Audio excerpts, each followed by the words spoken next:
की जाए आपसे। ठीक है, तो आपको क्या जानना है? जिस टॉपिक पे आप बात करना चाहें। सबसे पहले तो आप मुझे अपना नाम बताओ।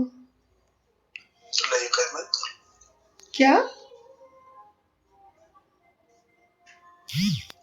क्या नाम बोले? लईक अहमद। ठीक है, तो अहमद जी आप इस्लाम को फॉलो करते हो, है ना?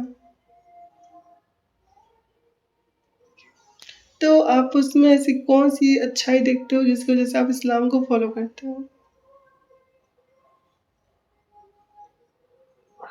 एक तो सबसे बड़ी बात ये है कि चूंकि मैं पैदाइशी मुसलमान हूँ। आवाज़ कट रही है, आपकी आवाज़ कम हो गई। पहले तो ये कि मैं पैदाइशी मुसलमान हूँ, इसलिए फॉलो करता हूँ। और दूसरी बात, किसी चीज की अच्छाई जानने के लिए उसका अपोजिट देखना बहुत जरूरी होता है। तो जब मैं अपोजिट देखता हूँ तो मुझे इस्लाम अच्छा लगता है। अच्छा, तो क्या क्या अच्छा लगता है आपको इस्लाम में? जो भी सब बेहतर है। सब बेहतर है। अच्छा, मुझे एक चीज़ बताइए कि अगर अगर कोई लड़की है शादीशुदा और वो अपने उसका शौहर कहता है कि आओ हम इस्त्री करते हैं, और लड़की उसको मना कर देती है क्योंकि उसका मन नहीं है, अब कुछ भी हो जाए, तो उस लड़की पे कोई सजा होनी चाहिए या उसको कुछ बुरा भला बोलना चाहिए? नहीं, कतई नहीं। और अगर कोई उसको बुरा भला बोले कि तुमने उसके बुलाने पे उसके साथ नहीं गई, हम इस्त्री नहीं किया, तो फिर वो जो बुरा भला बोल रहा है वो इंसान कैसा है? इसमें दो बातें हो सकती। पहली बात तो ये, मैं मिसाल के तौर पे अपनी बीवी के लिए कहूंगा, बहुत किसी के लिए कहूँ कि मान लीजिए मैं अपनी बीवी को बुला रहा हूँ इस काम के लिए, तो जाहिर सी बात है कि मेरे अंदर कुछ जज्बात पैदा हो रहे हैं, तो मैं बुला रहा हूँ। और अगर किसी कोई जायज वजह न होकर बीवी अगर हमें नहीं इंटरप्रेट करती है, तो वो मेरे अंदर जो जज्बात हैं अगर वो बाहर कहीं निकलेंगे तो ये अच्छा होगा कि बुरा होगा? क्यों आपके अंदर इतना धैर्य सहनशीलता नहीं है कि आप उस दिन रुक जाओ? जब मान लीजिए बुखार आता है, सपोज बुखार आता है, तो अपने वक्त में तो होता नहीं है। अच्छा, तो आप ये समझते हैं कि जो इंसान के अंदर ख्वाहिशें होती है वो बुखार जैसी होती है, वो उसको कंट्रोल नहीं कर सकता? कतई नहीं कर सकता। ठीक है, इसका मतलब कि जो कंट्रोल नहीं कर सकता उसको क्या करना चाहिए? जो जैसे जो कुंवारे लोग होते हैं वो कंट्रोल नहीं कर सकते, है ना, तो उसको क्या करना चाहिए? कुंवारे का जो है, अगर हम साइंस के हिसाब से चले, नहीं, इस्लाम के हिसाब से चलो, इस्लाम के हिसाब से। मैं इस्लाम की बात करता हूँ, तो इस्लाम हमें तभी ये बात कहता है कि जब बच्चा बालिग हो जाए तो उसकी फौरन शादी कर दो। नहीं, अभी कुंवारा है वो, जैसे हम इस्लामिक माशरे में देखते हैं बहुत से लड़के हैं कुंवारे हैं, अब उनको क्या करना चाहिए आपके हिसाब से?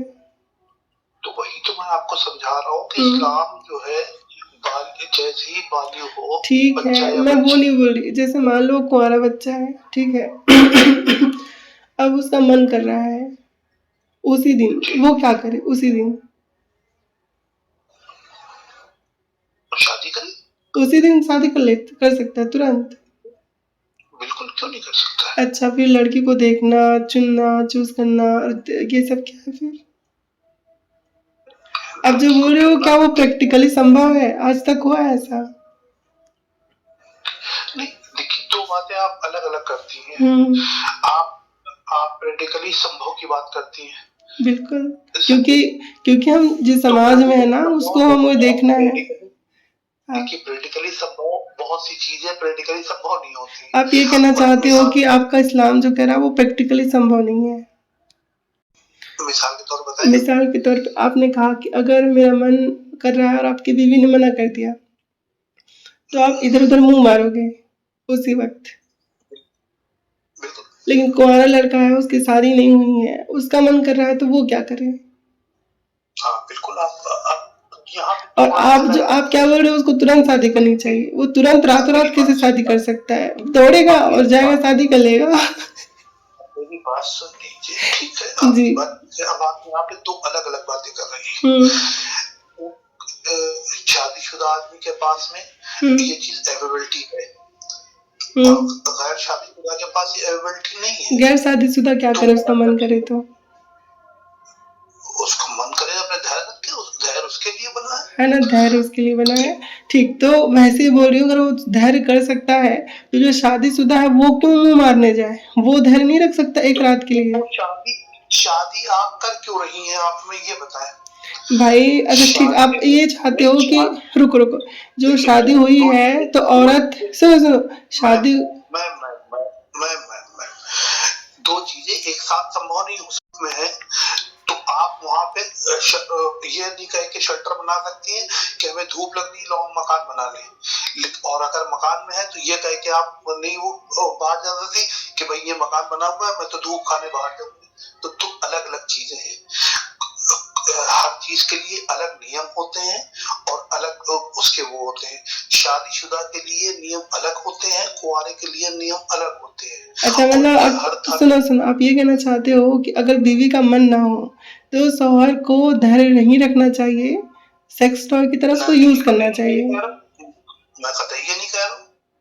तो मैं वही तो बोल रही हूँ कि मान लीजिए आपने अपनी बीवी को बुलाया, आपकी बीवी नहीं आई, आप तो बोल रहे मैं मुंह मारने जाऊंगा बाहर। नहीं तो उसके पास कोई जगह जायज वजह है। हाँ, उसका मूड स्विंग कर रहा है, उसको मन नहीं है उस दिन। नहीं, मन एक अलग चीज है। देखिए, मन अलग चीज है कि आप जो है, अगर आपके पास कोई जायज वजह है, मान लीजिए आपके बुखार है। अच्छा, मतलब आप जो है मानसिक स्थिति को इम्पोर्टेंस नहीं देते कि लड़की की मानसिक स्थिति कैसे भी हो, अगर उसको बुखार नहीं है तो आप उसके साथ कर लोगे जबरदस्ती। नहीं, कतई नहीं। तो जब तक के कोई वजह नहीं होगी। हाँ, मैं बता दूं, सुनो, मैं बात बता रही हूँ ना आपको। वो लड़की जो है उसका मूड स्विंग कर रहा है, उस दिन वो हताश है, वो ये सब नहीं करना चाहती, उसको ये सब करने का मन नहीं है। तो ये मन नहीं है तो इसका मतलब कोई ना कोई उसके में वो चीज है, मतलब एक अलग चीज पैदा हो गई, तो उसके लिए अलग वो है। मान लीजिए दवाइयां हैं, मेडिकल स्टोर पे दवाइयां बिक रही हैं, बीमार के लिए है ना। अरे भाई, उसके जहन में चीजें ऐसी हैं कि वो आज वो चीजें देखो, हमेशा से कोई भी जो है वो हमेशा वो चीज नहीं करना चाहता, कभी कभी इंसान नॉर्मल रहना चाहता है। और क्योंकि व्यक्ति तो अलग है, पुरुष अलग है, स्त्री अलग है, तो हो सकता है पुरुष का किसी दिन मन ना हो, लड़की का मन हो, लड़की का मन ना हो, पुरुष का हो। तो ऐसी स्थिति में क्या आप उसको सेक्स टॉय की तरह यूज करना चाहते हो? कतई नहीं, बिल्कुल नहीं। दूसरी है, आप सिचुएशन को जनरलाइज नहीं कर सकती है कि मान लीजिए हमारा पेट भरा हुआ है, सपोज मेरे पास सुन लीजिए, अगर मान लीजिए कि मेरा पेट भरा हुआ है और बीवी हमें ला के दे दे कि भाई शाम को भी खाना अभी तुम खा लो, तो क्या खाया जा सकता है? मतलब क्या आप ये जो वो चीजें होती हैं उसको आप, जो ये सेक्स होता है उसको आप एक भूख की तरह देख रहे हो कि लड़की को खाना देना ही पड़ेगा, मतलब आपका मन होगा तो उस बेचारी को आना ही पड़ेगा, ऐसा कुछ? ये आपका इस्लाम सिखाता है? नहीं, इस्लाम नहीं, तो कोई भी धर्म, इससे धर्म से कोई मतलब नहीं। इससे धर्म से क्या मतलब है? तो मैंने आपसे सवाल क्या पूछा था, सुनिए आपसे ये बात समझिए कि आप शादी कर क्यों रहे हो? ठीक है, आप बताओ, शादी क्यों करते, बताओ। शादी आदमी जो है, तो एक औरत एक आदमी अपनी जिस्मानी उसके लिए शादी करता है कि हम अपनी जिस्मानी को चीज को सही कर लें। हमें एक कॉन्ट्रैक्ट है कि हम आपके साथ ये है, मान लीजिए आप डॉक्टर को फीस देती हैं, तो डॉक्टर को फीस आप काहे के लिए देती हैं कि आप हमें इसके अगेंस्ट पे दवा दें। वो जो है आपसे फीस इसलिए लेता है कि आपको सही सलाह दे दवा के बारे में। तो ये दोनों के बीच में कांटेक्ट है ना, तो जब दो लोगों के बीच में कांटेक्ट होता है तो उस कांटेक्ट में ये समझौता होता है कि अगर एक आदमी का वो है कोई जायज बात नहीं है, मान लीजिए बुखार नहीं है या कुछ नहीं है, तो ये दोनों के लिए है। और यही बात आदमी के लिए भी लागू होती है, यही बात औरत के लिए भी लागू होती है। मतलब आज औरत का मूड है और आदमी का मूड नहीं है, आप सुन रही है? मैं आपकी बातें बिल्कुल सुन रही हूँ। आप कैसे लड़कियों को किस तरह की चीज के रूप में देखते हैं वो पता चल रहा है, बोलिए। मान लीजिए आज औरत का किसी चीज का मूड है और आदमी का नहीं है, तो ये बात आदमी पे भी लागू होती है कि वो उसकी बात को पूर्ति करे, क्योंकि अगर वो नहीं पूर्ति करेगी और अगर वो औरत को गलत करेगा तो उसके जिम्मेदार सिर्फ आदमी होगा, औरत नहीं होगी। तो ये बात किसी भी चीज में दोनों तरफ बात होती है, सिर्फ एक तरफ बात नहीं होती है। तो सबसे पहली बात तो मैं मिसाल अगर आप इजाजत दे तो एक मिसाल दे दूं। मतलब मैं आपसे कह रहा हूं कि अच्छा काम करो, तो उसमें ये बात इंक्लूड है कि बुरा काम ना करो। तो अगर कोई बात ये सामने आई है कि अगर आदमी का मिजाज है कि आज हम औरत के साथ ये करेंगे और औरत का मूड नहीं है, तो ये उसका काम है पूर्ति करना। लेकिन ये इसको अपोजिट भी है कि अगर औरत का मूड है और आदमी का मूड नहीं है, तो उसकी भी जिम्मेदारी है दोनों को संतुष्ट करना, अपनी बीवी को संतुष्ट करना, ये उसकी भी जिम्मेदारी है। ये एक तरफा बात नहीं होती है। अब आप बताएं। आपके कहने का मतलब ये आपने कहा कि कॉन्ट्रैक्ट जैसा है, यानी कि आपने खिलौना लेकर आए हो आप, और जब तक वो खिलौना टूटा नहीं है, अब आपने बोली, मुझे बोलने देंगे? जी, बहुत बहुत शुक्रिया। तो आप ये कहना चाहते हैं हम एक खिलौना लेके आए हैं और जब तक उसका सेल सही सलामत है और उसमें कोई खराबी नहीं है, तो जब करने वाले की मर्जी होगी वो उस खिलौने के साथ खेलेगा। हाँ, वो टूट गया या उसको कुछ हो गया तो बात अलग है। यानी कि एक औरत जो है वो खिलौने की तरह है कि जब आपकी मर्जी होगी आपको उसको आना होगा, भले ही उसको बुखार सर्दी ना हो और उसका मूड नहीं है करने का, लेकिन फिर भी उसको आना ही पड़ेगा।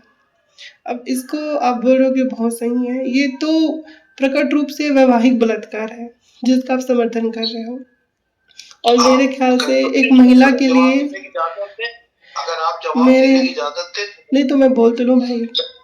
एक महिला के लिए इससे बड़ी नीच बात हो नहीं सकती कि कोई समाज का एक व्यक्ति की सोच ऐसी है कि वो कहता है कि लड़के का मन हो तो औरत को आना पड़ेगा, और अगर लड़की मना कर रही है और वो लड़का जो है वो इतना वो है कि वो सहनशीलता नहीं है उसके अंदर, क्योंकि भले कुंवारे में उसने सहनशीलता रखी हो, लेकिन अब उसके बाद शादी हो चुकी है, तो उसके पास एक सेक्स टॉय आ चुकी है जो महिला के रूप में है, और अब वो मना नहीं कर सकती, क्योंकि अब लड़की को मना करेगी तो लड़का कहीं मुंह मारने जाएगा। वो इतना घटिया और गलीज लड़का है कि एक रात वो बर्दाश्त नहीं कर सकता और वो कहीं मुंह मारने जाएगा, क्योंकि एक विशेष प्रकार के लोगों की ये सोच है कि लड़की जो है वो इसलिए शादी की जाती है ताकि उसके साथ सिर्फ संभोग किया जा सके और वो उसकी संभोग की पूर्ति करे, भले उस रात उस बेचारी का मूड ना हो। और मैं इस्लामिक बात करना चाहती हूँ, हदीस है बुखारी की, उसमें है कि एक लड़की, मैंने बात क्यों शुरू की थी, मैंने इसी पे बात शुरू की थी। बुखारी की हदीस है कि एक लड़की जो है अगर वो अपने शौहर के बुलाए जाने पर सोहबत के लिए नहीं जाती तो हमारे महान अल्लाह सुब्हानहू व तआला के महान फरिश्ते उस बेचारी लड़की को रात भर लानत भेजते हैं। तो मैंने इसलिए कहा था, और उल्टा भी आपने बोला ना कि लड़की के लिए भी यही सेम बात है, लेकिन इज्मा क्या है, हदीसों में जिक्र क्या है, अगर लड़की का मन करे और लड़का बुलाए, और लड़की का मन करे और लड़की बुलाती है और लड़का नहीं जाता, तो उस पर कोई कार्रवाई नहीं होने वाली, उस पर कोई लानत नहीं भेजेगा। तो इस्लाम में तो लड़कियों को ऐसा सेक्स टॉय की तरह यूज़ किया जा रहा है और आप भी उसी का समर्थन कर रहे हो। अब आप बोलो। आपकी आवाज़ कम आ रही है, आपकी आवाज़ बहुत कम आ रही है।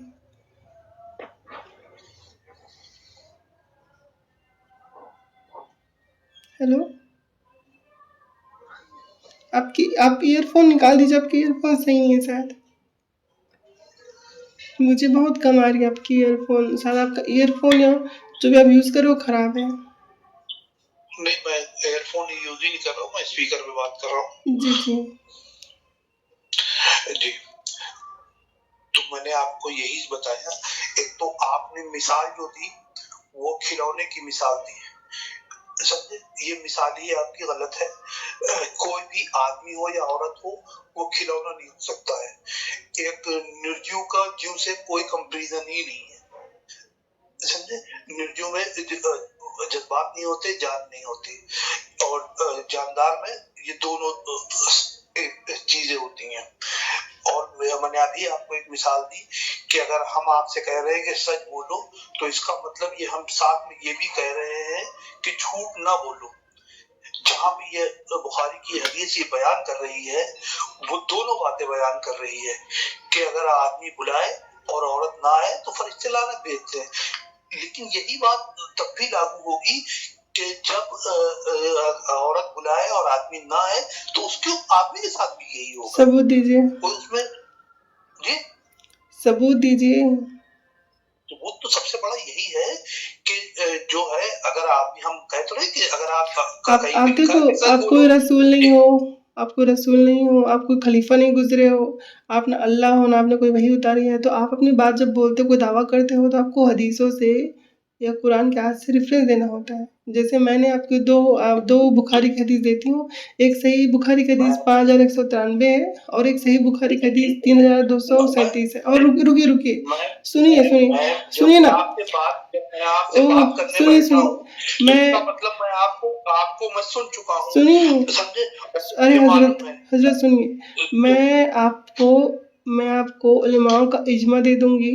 मर्दों पर कोई लानत नहीं भेज जाता है, मतलब कोई भी फरिश्ता लानत नहीं भेजता जब वो मना करता है। मैं इज्मा दे दूंगी आपको। आप इस पे कोई हदीस बता दीजिए कि जिसमें ये कहा गया हो कि मर्दों पे लानत नहीं भेजता। नहीं, ऐसा होता ही नहीं होता ऐसा। नहीं बताइए, मैं मान जाऊंगा। अरे होता ही नहीं भाई, आपने कहा नहीं, आप अरे ऐसा होता ही नहीं है, ऐसा होता ही नहीं। अरे भाई तो भाई आप ये आपके ऊपर है ना, आप दावा कर रहे हो कि लानत भेजा जाता है, तो आप दो सबूत कि भेजा जाता है। मैंने कतई दावा ये नहीं किया कि लानत भेजा जाता है। मैं ये बात दावा देखो, कर रहा हूं कि जब हम ये कहते हैं कि सच बोलो, तो वहां पर अंडरस्टूड होता है कि झूठ मत बोलो। वहां पे ये बताने की जरूरत नहीं होती है कि आप झूठ ना बोलो, सच बोलो। तो यही बात, जब एक बात कही जाती है तो उसका अपोजिट बात उसके साथ इंक्लूड होती है। ये दुनिया की हर जबान का उसूल है। मिसाल जब भी दी जाएगी तो एक चीज की दी जाएगी और वो दोनों चीजों पे लागू होगी। जब हम शादी कर रहे हैं, मतलब इससे ये होता है कि वहां पे जो भी होगा उसमें दोनों बराबर के शरीक होंगे, अच्छे के भी शरीक होंगे और बुरे के भी शरीक होंगे। तो ये देखिए, सुनिए हजरत, देखिए आप कोई नबी तो नहीं है, कोई अल्लाह भी नहीं है, ये आपकी अपनी सोच है। आपकी बात तब मानी जाएगी जब आप इस्लामिक तौर पे इसको साबित करते हैं। आप सिर्फ बोलोगे कि मैं ये सब बोलता हूँ, ऐसा समझता हूँ, तो आपके समझने या बोलने से हदीस या कुरान ऐसी नहीं हो जाती। आपको साबित करना पड़ेगा। जैसे बुखारी का हदीस में है कि उन औरतों पे लानत भेजता है फरिश्ता जहाँ पे उन मर्द जो है सेक्स के लिए बुलाता है और नहीं जाती। आपको इसके अपोजिट हदीस देनी पड़ेगी। तो आप हमें वो हदीस बता दीजिए कि जहाँ भी ये कहा गया हो कि अगर औरत बुलाए और आदमी न जाए तो उस पे जो है लानत नहीं भेजी जाएगी। ऐसी कोई हदीस मौजूद ही नहीं है, ऐसी कोई हदीस मौजूद ही नहीं है। अगर है तो आप दे दो मुझे। तो यही तो बात है यास्मीन जी, यही बात है कि जब एक बात कही जाती है तो वो दोनों बातों पे लागू। हाँ, तो आप साबित कीजिए अपनी बात को। तो साबित मैं इसी तरह कर रहा हूँ कि जब हम कह रहा हूँ। अरे भाई, आपके कहने से क्या होता है? आपके कहने से क्या होता है? रुकिए, आप क्या नबी हैं कि उस हदीस को एक्स्ट्रा बढ़ा के हम आपकी बात सुनेंगे? क्या आप कोई अल्लाह है? हाँ, तो आप देखो, तो आप जो बोल रहे हो उसको साबित करने के लिए आपको सबूत देना पड़ेगा। इस हदीस में कोई ऐसी बातें दिखा दी जो इस चीज को क्लियर करती हो। तो मैं आपसे कह रहा हूँ कि वो हदीस दिखा दिए जहाँ पे ये कहा गया कि औरत बुलाए और आदमी ना आए, तो उस पे तो भाई वो तो दावा हमारा है ही नहीं, वो तो आपका दावा है। आपका दावा है, ये आपका दावा है कि हदीस जो है एक तरफ बात करती है। हाँ, तो ठीक है भाई, तो आप इस हदीस में दूसरा तरफ दिखा दीजिए ना, कहाँ लिखा है? आप जब आप बुखारी की एक दावा पेश कर रही हैं, समझे, तो आपको उसके अपोजिट चलिए दावा मैं पेश करना समझती हूँ पड़ेगा। कि इस बात को आगे बढ़ाने में कोई जबरदस्त वो नहीं आप होगा। समझने सुनिए वाली ना, कौन सुनिए होती ना है? हजरत, आप समझने वाली कौन सुनिए होती सुनिए, हैं? अरे हजरत कि सुन आपने कहा लीजिए, ना आप अल्लाह है ना आप नबी हैं, ठीक है समझे? तो सुन जितना लीजिए, आप समझती हैं उतना मैं भी सुन समझता लीजिए हूँ भैया, मैं कि दुनिया। अच्छा सुनेंगे। आप बताएं बताएं बताएं, देखिए बिल्कुल मैं आप ये बताएं। समझती हूँ कि मैंने जो बात साबित करनी थी हदीस से साबित कर दी, उलमाओं का इज्मा भी यही है आप नहीं कि कर पाई, आप नहीं अरे कर भैया पाई, यही सुनोगे तो मेरी बात बात, मेरी बात कि आप नहीं कर पाई। सुनोगे अच्छा एक मेरी बात बात, देखिए, मेरी बात सुन चलिए लो। मैं आपकी बात को और बढ़ा के आगे बताता हूँ। जब अरे आप भैया अच्छा शादी ये बताओ, करती हैं, सामने वाले को बोलने दोगे कि नहीं बोलने दोगे? भाई आप हमें मालूम है आप रिकॉर्ड कर रही हैं, समझे, आप तो उसको काट भाई छाट के आगे रिकॉर्ड पेश नहीं, करेंगे। भाई नहीं, कोई काट छाट नहीं, आप चिंता मत करना, बिल्कुल समझे? जैसे का तैसा डालूंगी, आप कोई दिक्कत नहीं इसमें। नहीं आप बेफिक्र, हमें मालूम है कि हाँ मैं आप देखिए, जब मैं आपसे बात करने बैठा हूँ तो इसका मतलब मैं आपको 10-20 आपकी रिकॉर्डिंग सुन चुका हूँ, आपके नहीं वो 10 ठीक है, बार सुन मुझे चुका थोड़ा हूँ, तो बोलने मैं दीजिए, आपने जो बोल लिया वो ठीक है, अब मुझे ओके बोलने दीजिए। तो देखिए ये इस्लाम है, इसमें वही चीज़ें होती हैं जो मोहम्मद और अल्लाह बोलता है, उसके अलावा कोई एक्स्ट्रा चीज़ें नहीं होती। और होता है उलमाओं का इज्मा, और होती है फतवे, और फतवा भी शरीयत के हिसाब से होता है। तो सबसे पहले तो मैं इस वीडियो में ये जो हमारी वीडियो हो रही है इसमें मैं वीडियो डाल दूंगी जिसमें जो उलमाओं का इज्मा है वो बता रहे होते हैं कि मर्दों को लानत नहीं भेजा जाती जब वो उनके साथ सेक्स किया जाता है, ठीक है। और आपने ज़बरदस्ती इस हदीस का एक मतलब निकाल लिया जो हदीस में है ही नहीं। तो इस्लाम जो है, अब मैं बोल नहीं मुझे अब बोलेगा, मैं आप बोल बोल लेना फिर। और इस हदीस में एक बुखारी एक बात का जवाब लेती जाइए तो बेहतर रहेगा, ज्यादा बात हो जाएगी तो बात हो जाएगी। आप हमें ये बताइए, जब आप शादी करती हैं, किसी भी मजहब में शादी करें, समझे, तो उस शादी का बुनियाद क्या होती है? संतान उत्पत्ति करना। नहीं, कतई नहीं, तो ये तो सेकेंडरी बात है, ये तो सेकेंडरी बात है। हाँ, तो पहला क्या है? पहला सबसे ये है कि हम एक दूसरे का ख्याल रखेंगे। जो काम एक करेगा अच्छा उसका मतलब एक का दूसरा मन नहीं है और दूसरा दूसरा हवस के मारे मरा जा रहा है, वो मर्द जो है वो औरत का ख्याल नहीं रख रहा है। मतलब सुनिए सुनिए सुनिए, ख्याल रखना क्या होता है? सिर्फ सेक्स करना ही ख्याल रखना होता है? भाई जब सामने वाली आपकी जो सामने वाली जो आपकी जोड़ी है, सामने वाली जो आपकी जोड़ी है उसका मन नहीं है, तो उस स्थिति में उसका मानसिक सहारा बनना, उसका मानसिक सहारा बनना, ये क्या सहारा नहीं होता है? हाँ? क्या ये सहारा नहीं होता है? ये भी तो सहारा होता है भाई, कि सिर्फ सेक्स और हवस ही सहारा होता है। सुनना पड़ेगा आपको भी, अरे भाई मैं तो सुन आपको रही भी सुनना हूँ, पड़ेगा, मैं तो सुन रही हूँ, मैं तो बता रही हूँ कि आप जिस चीज को सहारा बोल रहे हैं ना वो असल में हवस और ठरक है। आपके आपके फरिश्ते लानत भेजते हैं महिलाओं पे अगर वो सेक्स के लिए मना करता है। सोचिए आपका मजहब कैसा है कि आपकी औरतों को लानत भेजी जा रही है कि वो सेक्स के लिए मना करे। इससे गलीज बात और क्या हो सकती है बताओ? आप अगर हो गई बात पूरी आपकी, आप हमें शादी का मतलब समझा दीजिए कि शादी जब हम कर रहे हैं, एक दूसरे को वचन दे रहे हैं, तो उन वचनों शादी का मतलब ठरक और हवस पूरा करना, लड़कियों पे जुल्म करना नहीं होता है। जो आप शादी आप करते हो, आप एक सेक्स स्टॉक खरीद के नहीं लाते हो, जब भी आपका मन करे आप उसके साथ करो। महिलाओं की भी जिंदगी होती है, उनका भी मन होता है। लानत भेजने वाला आपका जो फरिश्ता है, आपके अल्लाह को सोचना चाहिए कि महिलाओं की अपनी फीलिंग्स होती है। अरे तो आदमी की भी फीलिंग होती है, ये भी तो आपको समझना चाहिए। हाँ भाई, फीलिंग होती है तो क्या तुम जबरदस्ती उसके ऊपर करोगे? तुम वैवाहिक बलात्कार करोगे? मैरिटल रेप करोगे? जब तक कि हम शादी कर क्यों रहे हैं, ये बात नहीं समझ में आएगी, आगे आपको हर बात अच्छी नहीं लगेगी। शादी हम कर ही इसलिए रहे हैं कि हम एक दूसरे की पूर्ति करें। मतलब इसका मतलब तुम रेप कर लो उसका? दुनिया में कोई कानून बता दीजिए कि बीवी पे रेप होता हो। बिल्कुल आप, अच्छा ठीक है, सुनिए, आपने वैवाहिक बलात्कार का नाम सुना है? जी? आपने वैवाहिक बलात्कार मैरिटल रेप का नाम सुना है? नहीं, मैंने नहीं सुना है। नहीं सुना, बहुत अच्छी बात है, नहीं सुना है, आपको सुनना चाहिए। बहुत से देशों में आप बताएं किसी दुनिया का कोई लॉ हमें बता दे जो इसकी पैरवी करता हो। बिल्कुल बहुत से देश हैं। बताएं आप बताएं। ठीक है। पहले तो हिंदुस्तान में जिस देश में हम रहते हैं उस देश में कोई इस तरह का लॉ कभी रहा है या आज है? आज है ना, वैवाहिक बलात्कार का। बताएं कोई हमें सेक्शन बता दे, हो सकता है अच्छा, जानकारी में ना मैं पढ़ के देख लूंगा। ठीक है। अच्छा, रुको भाई, इसको हम थोड़ा सा और डिटेल और भी नहीं सेक्शन में बता दे। नहीं, हम इसको और विस्तार देते हैं।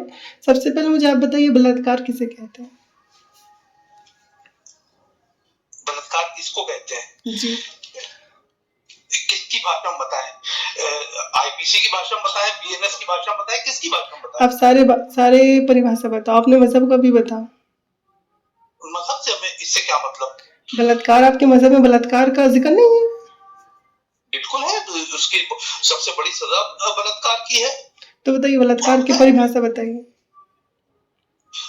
जब एक आदमी किसी गैर शादीशुदा औरत से संबंध बनाता है उसको बलात्कार कहते हैं। गैर शादीशुदा से संबंध बनाता है,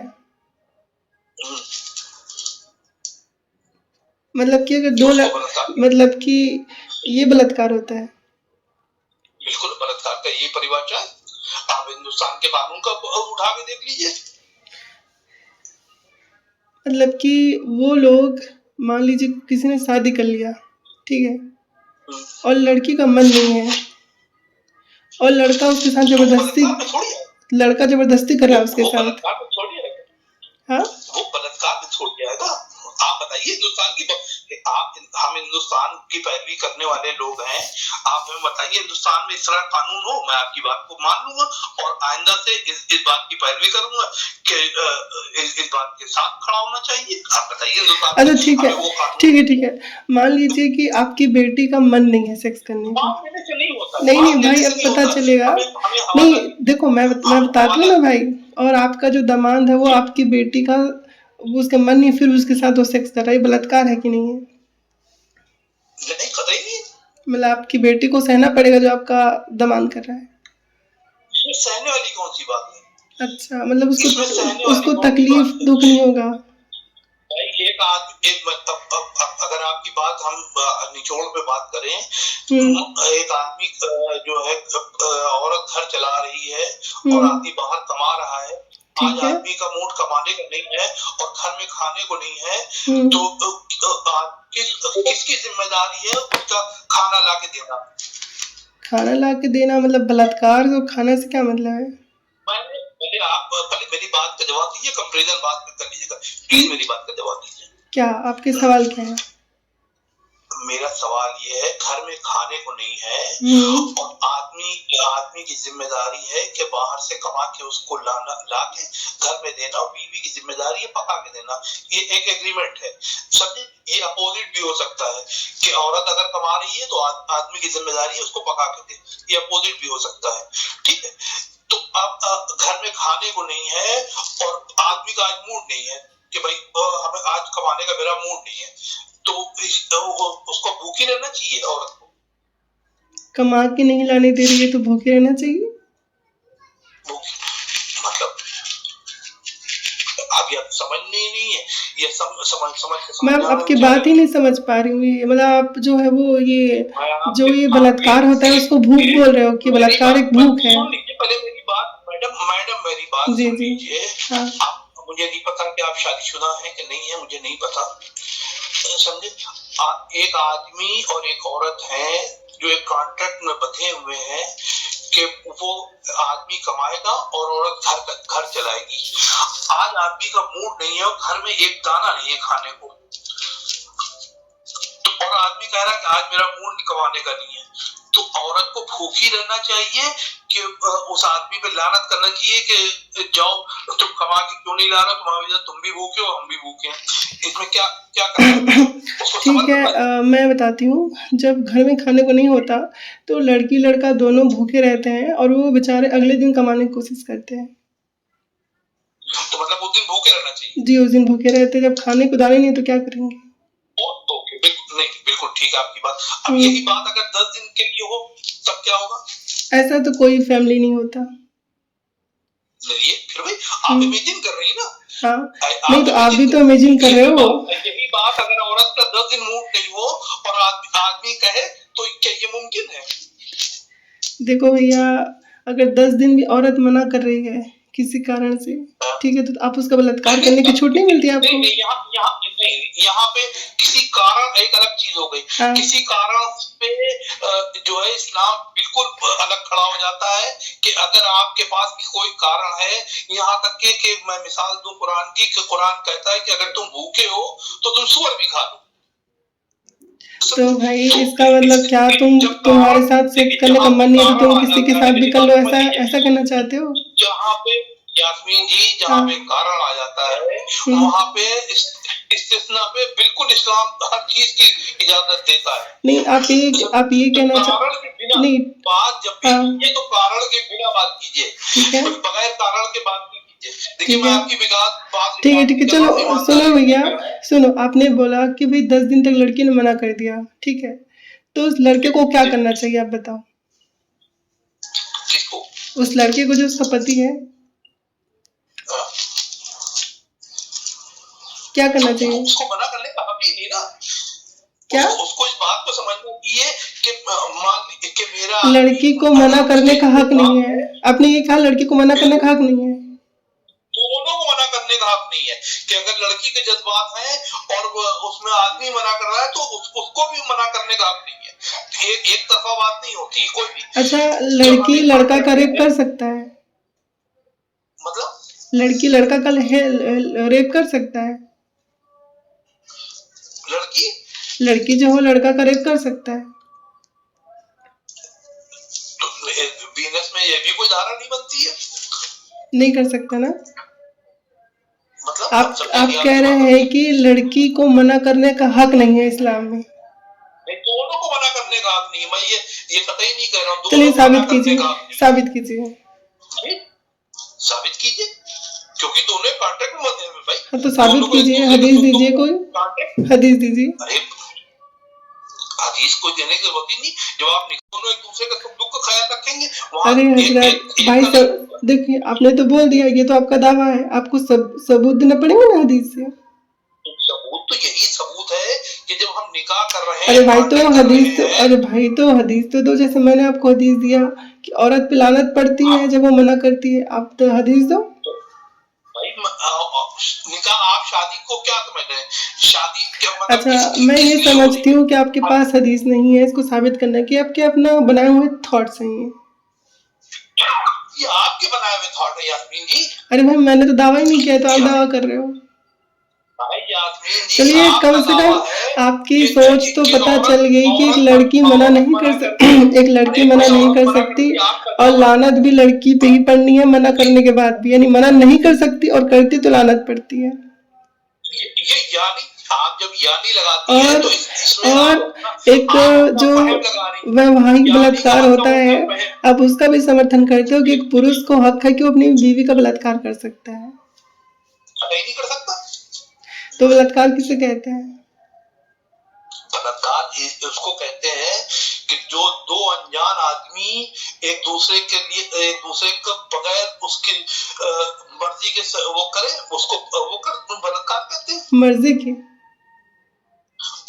दो अनजान आदमी जब एक दूसरे की बगैर मर्जी के सेक्स करे उसको बलात्कार कहते हैं। ये हिंदुस्तान की परिभाषा है बलात्कार की।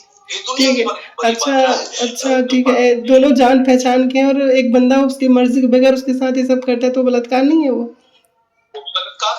हाँ तो यही तो बोल रही हूँ कि लड़का जो है लड़की का बलात्कार कर रहा है आपके इस्लाम के हिसाब से। मैं कतई नहीं कर रहा, वो एक कॉन्ट्रैक्ट में बंधे हुए।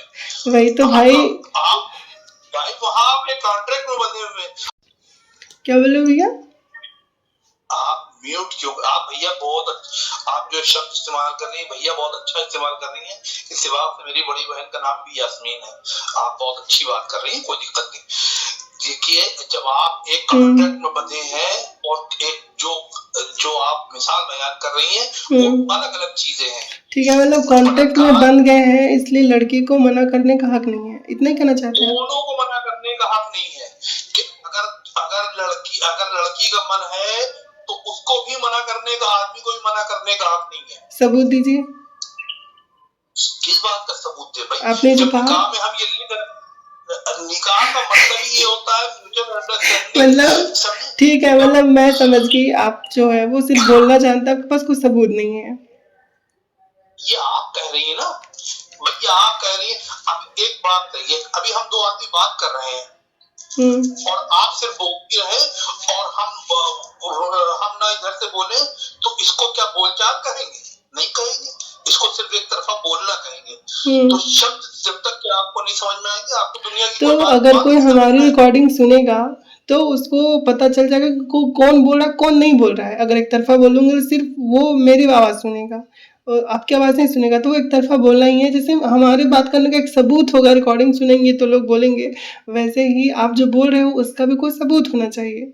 तो मैंने तो दे दिया कि औरत को लानत भेजता है अल्लाह के फरिश्ते जब वो मना कर देती है कि भाई हाँ मैं नहीं जा रही हूँ या मुझे नहीं पसंद। तो इसमें कहीं पे ये लिखा हुआ है कि जो है वो मियां बीवी शब्द लिखा हुआ है कि दो अलग अलग औरत आदमी शब्द लिखा हुआ है। आपने वो हदीस पढ़ी है? आप बताएं, मैंने नहीं, आपने हदीस सुनो, आपने वो हदीस पढ़ी है अभी तक? आप मेहरबानी करके उस हदीस को दोबारा आप मेहरबानी करके मुझे ये बताया कि आपने वो हदीस पढ़ी है? मैंने सब हदीसें पढ़ी हैं। ठीक है, तो आप मुझे आपके पास वो हदीस है? मैं यहाँ पे लेटा हुआ हूँ, मेरे पास हदीस तो यहाँ पे मौजूद नहीं हो सकती। ठीक है, तो आपने वो हदीस बिना पढ़े बिना जाने आप जबरदस्ती आंखें बंद करके, है ना, आप दिफा कर रहे हैं एक बलात्कार का। मैं हदीस का दिफा नहीं कर रहा हूँ, पहले तो ये समझ। अच्छा, आप हदीस का दिफा नहीं कर रहे हो? तो मैं उस हदीस का क्या, आपको क्या जानकारी है? क्या बोल रहे हो जी? हदीस क्या हो? मुझे ये पता नहीं कि आपको ये मालूम है कि नहीं मालूम है कि हदीस क्या होती है, रिवायत क्या होती है। जब वहां पे एक शब्द आ गया कि जोड़ा, समझे, तो जोड़े का मतलब ये होता है दोनों की म्यूचुअल अंडरस्टैंडिंग। वहां पे ये कतई शब्द नहीं आया है कि एक अनजान आदमी एक अनजान औरत को बुलाए और वो ना आए तो उस पर लानत करती। जब वहां बीवी शब्द आ गया, एक तो वो बीवी शब्द नहीं है, वहां पे जौज शब्द है और जौज जो दोनों के लिए इस्तेमाल होता है, एक के लिए नहीं इस्तेमाल होता है। पहले तो ये समझ लीजिए, अरबी में जब जहां पे भी जौज शब्द आएगा तो वहां वो दोनों के लिए इस्तेमाल होता है, जोड़े के लिए इस्तेमाल होता है, वहां वो सिंगल बीवी के लिए इस्तेमाल नहीं होता है। पहले तो आप शायद ये समझ लीजिए। अच्छा, आपके पास वो हदीस है? हदीस मुझे निकालना पड़ेगी और मैं उसको तो देख लूंगा। तो अगर आपको पता भी नहीं है कि वहाँ पे कौन से अरबी अल्फाज हैं, आप जबरदस्ती जो है वो हवा में फायरिंग कर रहे हैं। जो आपने भेजा उसमें आपने कहा कि अगर मियाँ बीवी को बुलाए और बीवी ना आए तो वो करे, यही तो आपने कहा। आपने तो कहा कि यहाँ पे जोड़े का शब्द है।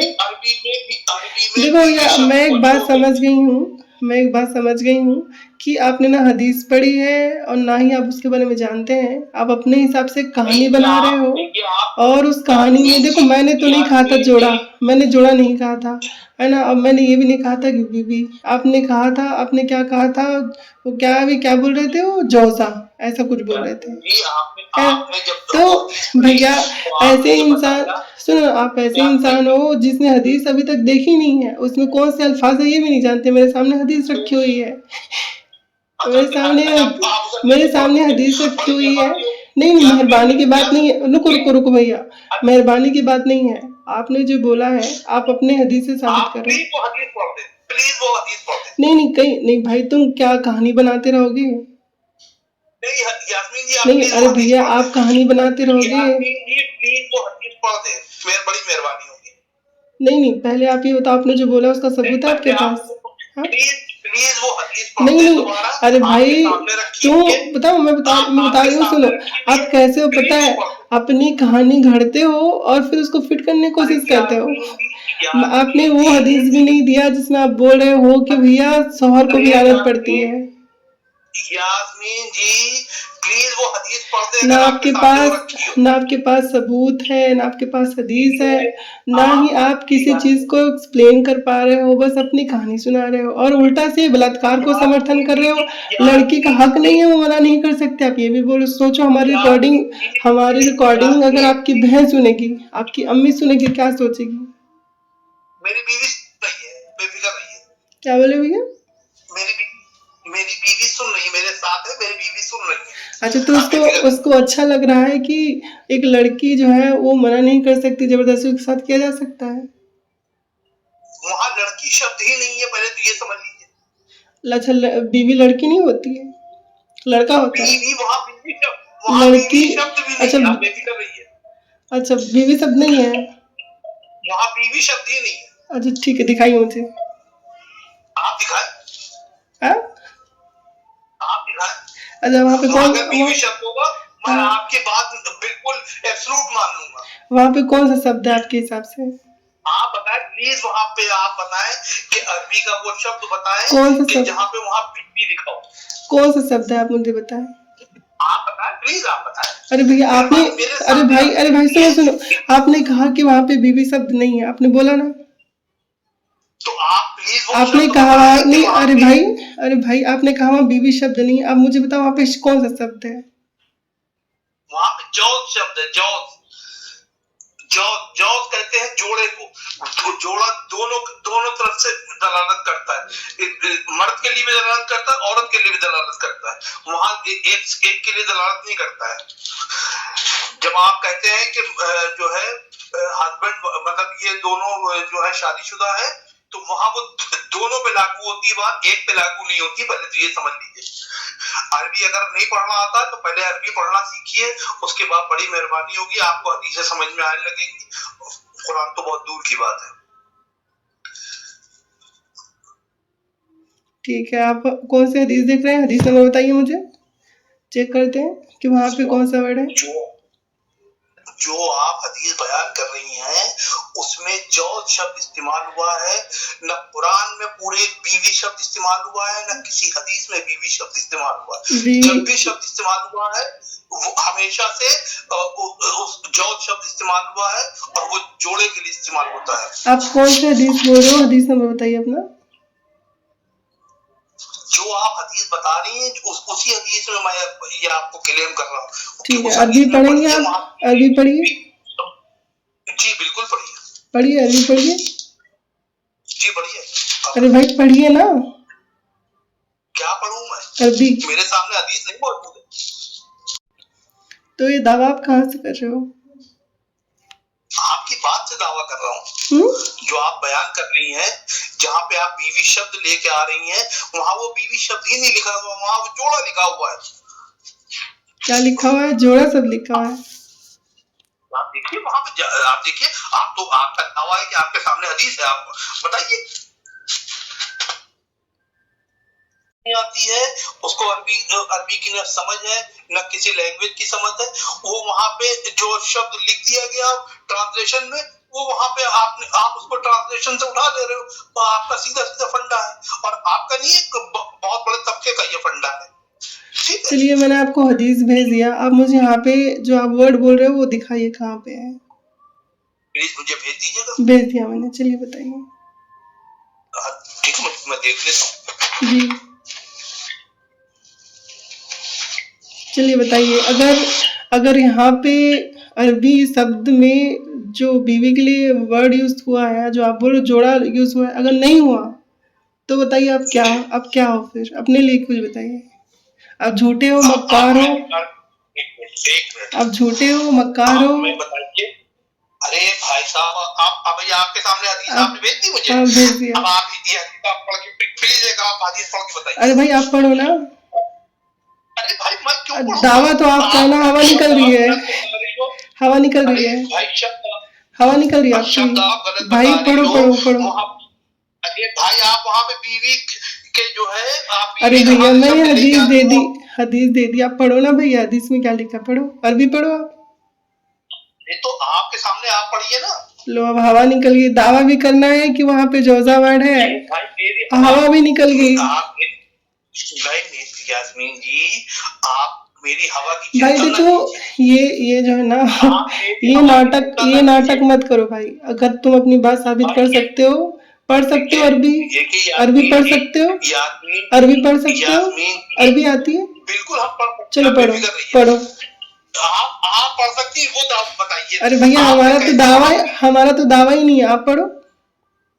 तो आपका दावा ये नहीं, तो भी आप जब आपका दावा नहीं, जब आप पढ़ नहीं सकती, जो आप कोई जबान भाई पढ़ नहीं इसकी सकती, तो वहां हवा पूरी निकल गई। दावा कर रहा था लेकिन ये दिखा नहीं सकता, हदीस में वो वर्ड है ही नहीं। देखिए यास्मीन जी, हमें हाँ, मालूम था कि आप रिकॉर्डिंग करेंगी और आप यही बेहूदी बातें करेंगी।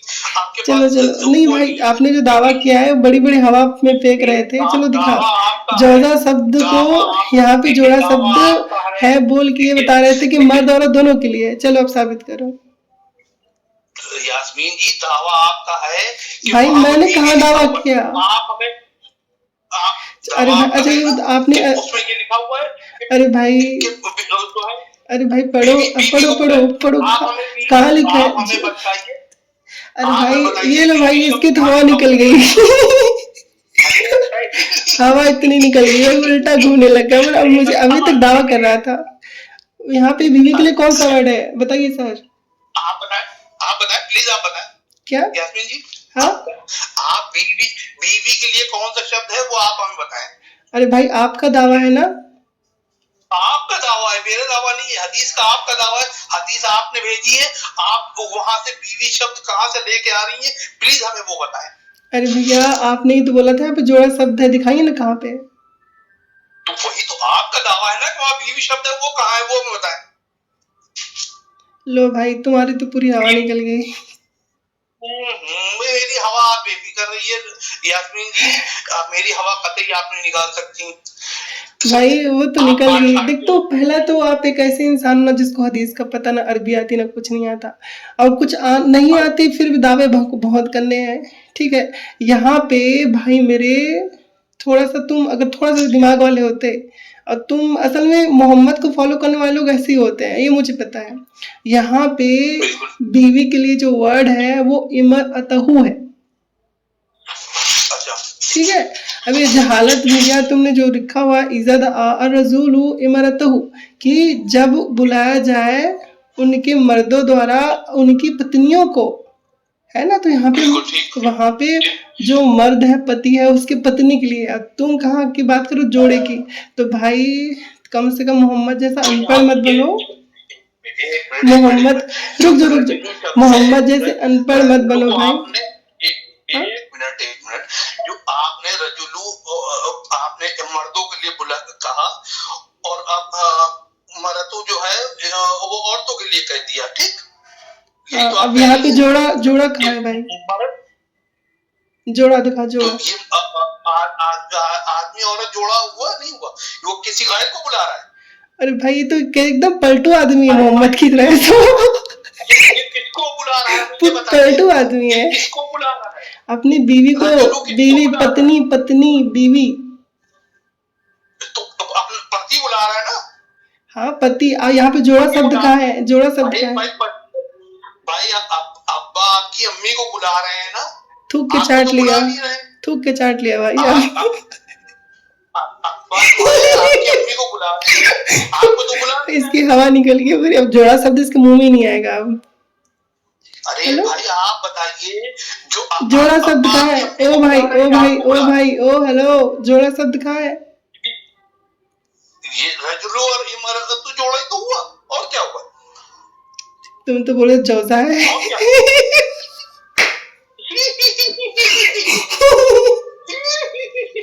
भाई ये लोग मोहम्मद की तरह ही होते हैं, गवारी खूब करते हैं, लेकिन जब इनकी पोल पट्टी खोल दी जाती है ना, तो जैसे मोहम्मद पेशाब करते हुए मरा था, लोग पेशाब करते हुए भागने लग जाते हैं। अरे आप मैडम भाई जोजा शब्द दिखाइए मुझे, इस हदीस में जोजा शब्द दिखाइए। ये जोड़ा ही है, रजुलु और इमरतु जोड़ा ही है। ये क्या? ये मियां बीवी जोड़ा ही को कहते हैं। ये यहाँ पे जो है उसके किसी और को नहीं कहते हैं। अरे भाई अच्छा, आपका दावा क्या था? मेरा दावा क्या था? कौन सा? बीवी के लिए जोजा वर्ड है। आपने रुको, आपने कहा था बीवी के लिए जोजा वर्ड है। जोड़ा वर्ड किसके लिए? आपने कहा तो बीवी के लिए कौन से अल्फाज, बीवी के लिए कौन से अल्फाज है? दोनों के लिए है। मैंने कहा दोनों के लिए है। कौन से अल्फाज थे? जोड़ा वर्ड जो होता है वो आपने कौन से अल्फाज हैं बोले थे जी? आपने कौन से अल्फाज हैं बोले थे? कौन से अल्फाज बोले? हाँ कि कौन सा अल्फाज है ऐसा बोला था आपने? कौन सा? हाँ दिखाइए, मुझे अल्फाज दिखाइए। क्या चीज? तो ये जोश शब्द दिखाइए, जोश। तो ये जो आप यहाँ मर्द और औरत दिखा रही है, ये तो गैर मर्द और औरत भी हो सकते हैं। यहाँ बीवी कहाँ हो गई भाई? या बीवी बताइए। भाई तुम तो पगला वगला हो क्या तुम थोड़े से?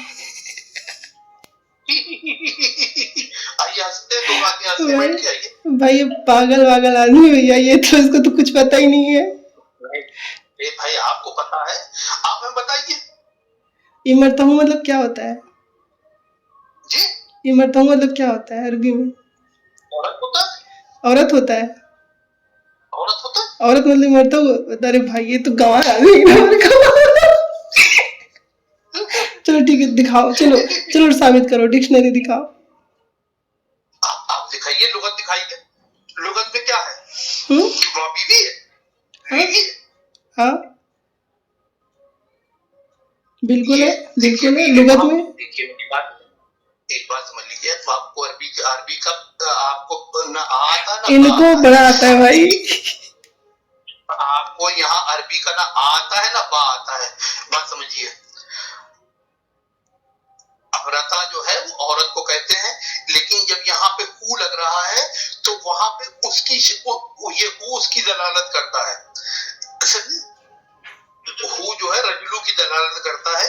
ये आपको अरबी के बारे में कुछ नहीं मालूम है, आप लोग इंग्लिश से उठा लेते हैं और आप वहां पे वो कर देते हैं। आपको जो है ये जो बीवी बन रही है ये हू की वजह से बन रही है, समझे भाई? तो सबूत दो भाई, सबूत दो जी। सबूत दो, बड़ी बड़ी बांगी फेल वो कर रहे हो, सबूत दो, सबूत। किस बात का? अरबी का सबूत दें? किस बात का सबूत? जो तुमने बोला है वो लुगत में दिखाओ। क्या लुगत? कहाँ से लुगत? हवा निकल गई है इसकी, पूरी हवा निकल गई, अब अनशन होने लग रहा है। यास्मीन जी, हवा हमारी नहीं, कतई आप नहीं निकाल पाएंगी। आप बेफिक्र रहिए। आप बेफिक्र रहिए, जो आपका एजेंडा है पैसे कमाने का, आप बेफिक्र होके कमाइए, समझे? हमें उससे कोई फर्क नहीं पड़ता है। लो अब यहाँ तो इसकी हवा इतनी निकल गई है, कब ये वो हदीस से हटके कुछ और बोलने लग रहा है। ये हदीस में ये लिखा ही नहीं है ना। क्या नहीं लिखा है भाई? तुम जोड़ा बोल रहे हो, जोड़ा। अरे भाई ये जो अपनी बीवी को तो बुला रहा है, किसी पड़ोस को बुला रहा है, जो आप बलात्कार बना दे रही है उसको। ले भाई अभी इसकी हवा पूरी निकल गई, अब तो अब कुछ ही बोल रहा है। अरे भाई जो ये वर्ड है ना जी यास्मीन जी, ये जो वर्ड है इसका रूट वर्ड क्या है? मरआ जी, ठीक है जी। मरआ जो है वो इसका रूट वर्ड है जी बिल्कुल है। और इसका जो अरेबिक में इसका जो मतलब होता है वो होता है इमरा, यानी कि ये इसका मतलब होता है बीवी। ली इमरती, हिज वाइफ। कुरान के हाँ कुरान में सूरा नंबर 12 आयत नंबर 21 में भी सेम वर्ड है हिज वाइफ के लिए, ली इमरत, यानी इनकी बीवी। हदीस में भी वही वर्ड है। और भाई तुमने तो यहाँ पे तुमने कहा था बीवी वर्ड के लिए जॉज वर्ड है, ठीक है, लेकिन यहाँ पे है उनकी पत्नियां। क्या बोल रहे हो भैया? मैं अपनी बात पे कायम हूँ, जो मैंने कहा। हाँ तो मुझे जॉज वर्ड दिखाइए इस हदीस में पूरा, ठीक दिखाइए। तो यहाँ पे आप हमें ये बताइए कि आप ये क्या कह रही हैं कि जब आदमी अपनी औरत को बुलाए। भाई थूक के मत चाट भाई, मैं आपको बोली कि मुझे यहाँ पे आप जोड़ा वर्ड दिखाओ, जॉज। के पहले आप चाटिए कि यहाँ पे वो अपनी बीवी को बुला रहा है, समझे, वो किसी पड़ोस को नहीं बुला रहा है जो आप लो भाई, ये तो सुनो, मैंने हदीस में ही जब हदीस पढ़ी थी तो ही बोली थी भाई, मैं हदीस पढ़ी थी तो ही बोली थी कि एक शौहर अपनी बीवी को बुला रहा है, उसकी बीवी मना करती तो रात भर उस पर लानत भी जाता है। पहले बीवी को कहा, ये पूरा पेशाब का हक मुद्द दिया, ये पूरा हक मुद्द दिया अब जोजावट पे आ ही नहीं रही है, अब इसकी हवा इतनी निकल गई ना टाइट, वो जोजावट पे आ गई नहीं। यासीन जी, आपकी हवा ऐसी निकली है कि आप जो है, आप एक बात को साबित नहीं कर पाई कि जब मियाँ बीवी को बुलाए तो वो बलात्कार होता है, जैसा हमें ये सब किसी भी दुनिया की धारा बताइए। अब थूक के छाटने लग रहा है, हिंदुस्तान की धारा बताइए।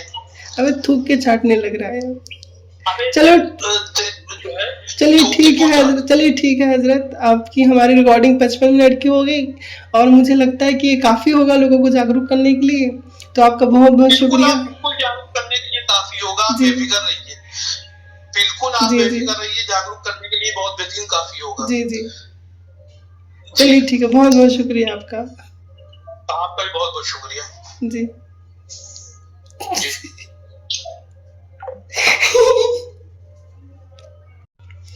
नमस्कार साथियों, जय हिंद, वंदे मातरम। तो ये जो व्यक्ति थे, इसकी तो हवा निकल गई और कहाँ कहाँ से क्या क्या निकला आपने रिकॉर्डिंग में देख लिया आपने। ये लोग अपने बात पे टिक नहीं सकते। आपको वो बुखारी का हदीस पता होगी जिसमें हज़रत मोहम्मद कहते हैं कि कोई भी शख्स किबले की तरफ पीठ करके क्या ना करे, शौचालय ना करे, शौच ना करे। तो एक बार मोहम्मद के जो साला थे वो छत पे चढ़े अपने घर के, तो उन्होंने देखा कि हजरत पैगंबर 2 ईंटों पे बैठे हुए हैं और उनका जो बैक है, पीठ जो है वो किबले की तरफ था। तो कहते हैं कि जो जिसको मानता है वो उसी की तरह हो जाता है। ये बिल्कुल वैसा ही है, इन्होंने हजरत पैगंबर को अपना रसूल माना, रोल मॉडल माना, और जैसे पैगंबर अपनी बात पे नहीं टिकते थे, उल्टा ही करते थे, वैसे ये लोग भी अपने बात पे नहीं टिकते, उल्टा ही करते हैं। ये बात तो स्पष्ट है। अब सोचने की बात क्या है? सोचने की बात ये है कि ये शख्स ना सिर्फ एक तरह के बलात्कार को समर्थन कर रहा था, बल्कि ये पूरी तरह से महिला विरोधी भी था। एक लड़की जिसकी इच्छा नहीं है, वो पत्नी है और उसकी मर्जी नहीं है कि वो इन सब चीज़ों में भी नहीं पड़ना चाहती, तो हदीस के हिसाब से उस रात उसको लानत मिलती है। कौन देता है? फरिश्ते देते हैं। और ये कहते हैं कि लड़कियों को मना करने का हक ही नहीं, वो मना ही नहीं कर सकते। इसका मतलब ये है कि लड़की इस्लाम में सेक्स टॉय की तरह है कि वो सिर्फ उसका यूज़ किया जा सकता है। अच्छा, इसने जो बोला था कि लड़की जो है वो मना कर, लड़का जो है उस पर भी लानत मिलती है, तो इसने कहा कि मर्दों पे भी लानत होती है। तो ये तो कोई घनचक्कर था इसको कुछ पता नहीं है। लेकिन आइए हम मुफ्तियों से सुनते हैं कि वाकई में क्या जब महिला बुलाती है किसी पुरुष को जो उसका पति हो, तो अगर पति मना कर दे तो उसके लिए क्या होता है। तो हम थोड़ी वीडियो सुनेंगे। तारिक मसूद जो बहुत फेमस आलिम है, मुफ्ती हैं, उनकी बातें सुनते हैं कि भाई ये शरीयत में मर्द का हक है कि औरत उसको हम बिस्तरी से नहीं रोक सकती, क्योंकि ह्यूमन राइट्स के नाम पे आजकल बहुत तहरीकें चल रही हैं। तो वो भी कुछ लिबरल स्कॉलर्स हैं जो हर वक्त जो है ना कोशिश करते हैं कि खवातीन हमसे नाराज ना हो जाए। तो भाई आप शरीयत का हुक्म बताएं साफ साफ, चाहे औरत खुश होती है नाराज होती है, बाज हुकूक मर्दों के हैं बाज औरतों के हैं, तो बताने पड़ते हैं। तो इसी तरह औरत का भी हक, मर्द का भी हक ही है कि औरत, अगर मर्द उसको हम बिस्तरी के लिए बुलाता है तो औरत इस्लाम में मना नहीं कर सकती, उसके लिए गुनाह है। हाँ, बीमार हो तो एक अलग बात है। मतलब यहाँ पे ये बोला ये मर्द बुलाए और औरत ना जाए तो औरत के लिए गुनाह है, वो अपराध है उसको जाना पड़ेगा, है ना, ये बोल रहा है आगे। और देखिए बुखार है उसको, कोई फाटी बीमारी हो, फिर गलत बात है। नॉर्मली उसको इजाजत नहीं है कि वो शौहर को मना कर दे, बल्कि इस हदीस में बहुत सख्त ताकीद है। आप सल्लल्लाहु अलैहि वसल्लम की हदीस में यहाँ तक फरमाया है कि औरत अगर यानी चूल्हे पे हो, रोटी पका रही हो, इस तरह की हदीस का मफहूम है, यानी बहुत बिजी भी हो तो भी उसको अपनी वो अपने काम को छोड़कर शौहर की ख्वाहिश को पूरा करना पड़ेगा। और ये नेचर के भी मुताबिक है, क्योंकि मर्द में जब ये सेक्स की ख्वाहिश पैदा होती है और उसको कुचला जाए तो मर्द बहुत ज्यादा डिस्टर्ब होता है। खवातीन इसमें अपने आप को मर्दों जैसा समझती हैं। अच्छा, इसने इसको ईगो पे ले आया और मतलब उसको बढ़ा रहा है। एक होती है संयम की, कि भाई एक इंसान जो है वो इतना, जैसे देखो मोहम्मद जो था कहीं बैठा हुआ था चार दीवारी में, मोहम्मद ने एक औरत देख ली, अब उसके अंदर में वो आ गई ख्वाहिश, अब वो वहां से तुरंत उठा अपनी बीवी, जो उसकी बीवी जैनब थी, जो उसकी कजन सिस्टर भी थी, वो उसको ले गया अपने साथ और उसके साथ सोहबत किया। वो चमड़े का काम कर रही थी। तो ये लोग ये समझते कि जब, क्योंकि मोहम्मद की कैरेक्टर ही ऐसा था कि उसको जब सोहबत करना होता था वो किसी चीज़ को नहीं देखता था।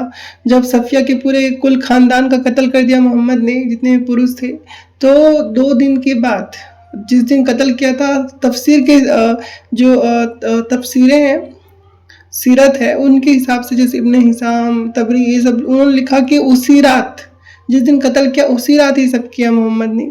और हदीसों में है कि कत्ल करने के बाद जब वो वहाँ से निकले 1-2 दिन बाद, तो फिर मोहम्मद ने बेचारे के साथ ये सब किया था, यानी कि वो कंट्रोल नहीं कर सकते थे। एक बात ये हो गई। अब ये रोल मॉडल है हमारे रसूलुल्लाह। मान लीजिए कि आजकल तो ज़माना जो है वो ऑफिस का, लड़के सब ऑफिस में जाते हैं। अब कोई लड़का किसी लड़की को देख रहा है, अगर उसके अंदर ऐसी चीज़ें आ गई तो क्या वो तुरंत जाकर के वहीं, मतलब ऑफिस आया, उसने देखा, उसके मन में आ गया, तुरंत भागा और बोला कि अपनी बीवी के साथ कर लूँगा? इस तरह से क्या समाज चल सकता है? क्या ये व्यवस्था सामाजिक हो सकती है? कुछ इंसान ऐसे होते हैं जिनके अंदर बहुत ज़्यादा टेस्टोस्टेरोन होता है, तो उनको ये सब करने की ज़्यादा ज़रूरत होती है, उनको ज़्यादा फील होता है ऐसा, तो वो क्या करें? वो लोग, क्योंकि इनके साथ तो संयम और सहन के नाम की चीज़ नहीं होती है। इन लोग को चाहिए वो बाहर जा रहे हैं, तो इसलिए कभी-कभी आप ये देखते होंगे, दाढ़ी वाले जो लोग होते हैं, जो मदरसे और मस्जिदों में अक्सर रेप होते हैं। और बच्चों के एक वीडियो मोहम्मद महबूब की वीडियो वायरल हुई थी, आप लोगों ने देखा होगा।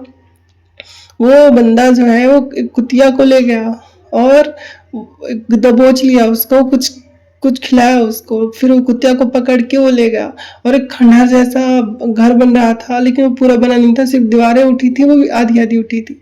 वो उस कुतिया को उस दीवार के उस पर फेंकता है, फिर वो खुद चढ़ जाता है उस पर, फिर उस कुतिया को ले जा करके फिर वो उसके साथ रेप करता है। वीडियो बना करके लोगों ने वायरल कर दिया, तो उसके पोल पट्टी खुल गई। क्यों? वो कंट्रोल नहीं कर पा रहा है, उसने कभी सीखा ही नहीं कि आत्मसंयम नाम की कोई चीज़ होती है। एक मनुष्य जो आत्मसंयमी है, वो अपने आप को कंट्रोल करके हर उस सफलता को हासिल कर सकता है जो बहुत आवश्यक है। एक व्यक्ति है, मान लो शादी कर रहा है, उसने देख लिया किसी औरत को ऐसे, अब वो क्या करेगा? उसके पास तो बीवी ही नहीं है, क्या उसी समय अपनी बीवी के साथ करने लग जाएगा? मंडप नहीं, अब उनके तो मंडप भी नहीं होता, निकाह वो कबूल बोल के वो उधर ही कर लेगा, क्या होता? मतलब कुछ तो सेंस हो, कुछ तो मानवता रखो। ये क्या बात हो गई? ऑफिस में मान लो टीचर है कोई, अब टीचर जो है पढ़ा रहा है, उसके अंदर में कुछ ख्वाहिश उत्पन्न हो गई, तो क्या करेगा वो?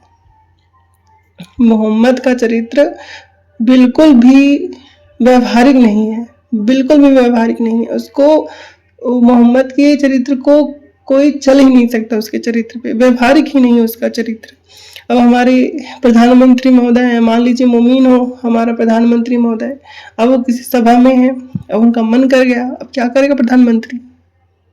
ऐसा कोई देश में कोई प्रधानमंत्री, मंत्री ये सब ऐसे हरकतें नहीं करते, लेकिन इनका रसूलुल्लाह करता था। बताओ, सोचो, ऐसा आदमी, रसूलुल्लाह जैसा आदमी जो है वो सरपंच बन जाए और हदीस के हिसाब से काम करे, बताइए कितनी निंदा होगी? ये क्या मानवीयता है ये? तो ऐसी हरकतें जो है वो बिल्कुल भी स्वीकारनीय। अच्छा, हम ये देख रहे थे कि मर्दों के लिए क्या हुक्म है, देखते हैं। वो समझती है हमारा इसमें वही हक है जो मर्द का हक है। भाई अल्लाह ने दोनों के डिजायर्स में जमीन आसमान का फर्क रखा है, तो मर्द, ये भी गलत बात है, जिसके अंदर ज्यादा सेक्स हार्मोन्स होता है। हालांकि औसत में लड़की लड़का दोनों के अंदर बराबर के ही होते हैं, ऐसा अधिक ज़्यादा नहीं होता, लेकिन कहीं कहीं पे लड़कियों के अंदर ज़्यादा जो है वो डिज़ायर्स देखी गई हैं, क्योंकि वो तृप्त नहीं हो पाती बहुत जल्दी। इसका सबसे जो बड़ा कारण है वो सेक्स एजुकेशन है, कि जो पार्टनर्स होते हैं उनको पता ही नहीं होता कि एक दूसरे का सहयोग कैसे किया जा सकता है। इसलिए बहुत सारी जो महिलाएं वो असंतोष होती है, इसलिए उनके अंदर डिज़ायर बहुत होती है। उल्टा बोल रहा है, पुरुषों की नहीं बल्कि महिलाओं की होती है, और बेचारी महिलाएं जो होती हैं उन पे लोग समाज का ज़्यादा दबाव होता है, इसलिए वो खुल के ये चीज़ों को एक्सप्लेन भी नहीं कर पाती, बता भी नहीं पाती। और लड़के तो ऐसे होते हैं अधिकतर इनके समाज में, क्यों मुंह छुट्टे गाली देते हैं अपनी बहन को, माँ को, हर किसी को। इनके अंदर कोई शर्म लाज है नाम की चीज नहीं होती, वो ही सब करते रहते हैं। तो ये तो उल्टा बात बोल दिया इसने। को बहुत ज्यादा नुकसान होता है इससे, वो बहुत ज्यादा मेंटली डिस्टर्ब होता है इससे, क्योंकि अल्लाह ने ये डिजायर्स औरत की निस्बत मर्द में बहुत ज्यादा रखी है, थोड़ी ज्यादा नहीं, बहुत ज्यादा रखी फिर है। उल्टा बोल तो दिया, मेडिकली ये बात साबित हो चुकी है, मेडिकल ने साबित नहीं तो किया। दूसरा एक तो मेंटली बहुत ज्यादा डिस्टर्ब होता है वो, दूसरी बात ये कि फिर उसके गुनाह की तरफ तवज्जो जाएगी, वो हराम कामों की तरफ जाएगा। तो इसलिए औरत को इस बारे में मर्द का साथ देना चाहिए। सेम वही बात बोल रहा है कि गुनाह की तरफ जाएगा। क्यों भाई, क्यों गुनाह की तरफ जाएगा? एक रात रुक नहीं सकता है, उस एक रात में मना कर दिया, फरिश्ते लानत भेज रहे हैं, शर्म की बात है। यहाँ फौरन बाज खवातीन ये सवाल पूछती है कि अच्छा अगर औरत के दिल में ख्वाहिश हो और मर्द वो ख्वाहिश पूरी ना करे तो क्या मर्द पे भी लानत होती है? तो उसका सीधा सीधा जवाब ये कि नहीं, मर्द पे लानत नहीं होती। उसकी वजह ये है, दो और दो चार की तरह मैं साफ बात करूंगा। वजह उसकी ये है कि औरत के लिए मर्द की इस ख्वाहिश को पूरा करने में औरत की कोई एनर्जी नहीं इस्तेमाल हो रही, जबकि अगर मर्द का मूड ना हो और औरत का मूड हो तो फिर मर्द अपने आप को प्रिपेयर नहीं कर सकता, इसके लिए बहुत तकल्लुफ करना पड़ेगा। चलो ऐड आ गया, तो इतना ही बस दिखाना था। तो इनके मुफ्ती उलेमाओं का भी यही कहना है कि अगर महिला का मन है तो पुरुष मना करे तो उस पर कोई लानत नहीं होगी, जबकि उसको तकल्लुफ होगी वो प्रिपेयर करने में, ये बोल रहा है। अब देखिए कितनी शर्म की बात है, महिला मना करे उस पर लानत और पुरुष मना करे तो उस पर कोई भी दबाव नहीं। ये तो साफ सेक्स टॉय जैसा है कि भाई आप इस्लाम में पैदा हुए तो आपको उसकी सेक्सुअल डिज़ायर पूरी करनी पड़ेगी। अगर आपने उसकी सेक्सुअल डिज़ायर पूरी नहीं की तो फिर आप पे लानत होगा, आप गुनाहगार हो जाओगे। और ये इस बात को ज़्यादा जोर देती है। वो जोर देने वाली बात क्या है कि जोर इस बात की दिया जा रहा है कि जो इंसान है उसको वो मजबूरी है उस महिला को कि वो उस वैवाहिक बलात्कार को जो उसके साथ किया जा रहा है वो उसको सहे, वो उस वैवाहिक बलात्कार के खिलाफ आवाज़ ना उठाए।